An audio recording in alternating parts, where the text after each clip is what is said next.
घर की शान है, कुल की यही तो पहचान है। पापा में बसती इसकी जान है, मिलता उन्हीं से सम्मान है। बेटी हमारे घर की शान है, कुल की यही तो पहचान है। पापा में बसती इसकी जान है, मिलता उन्हीं से सम्मान है।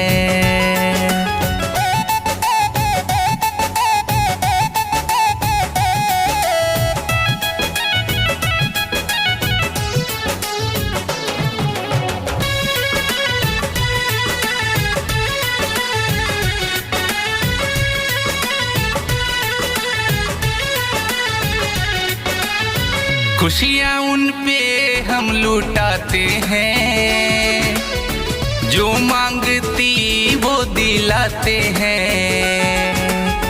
खुशियाँ उन पे हम लुटाते हैं, जो मांगती वो दिलाते हैं।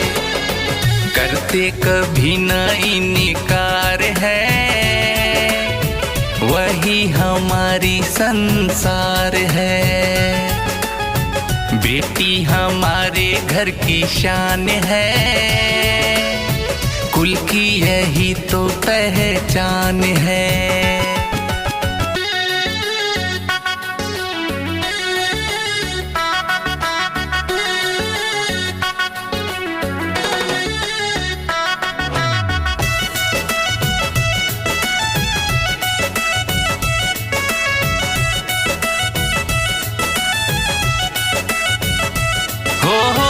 जिनके घर बेटियां होती हैं, उनकी ना किस्मत कभी सोती है। जिनके घर बेटियां होती हैं, उनकी ना किस्मत कभी सोती है। बेटी से प्यार और दुलार है, भगवान का यही तो उपहार है। पापा में बसती इसकी जान है, मिलता उन्हीं से सम्मान है।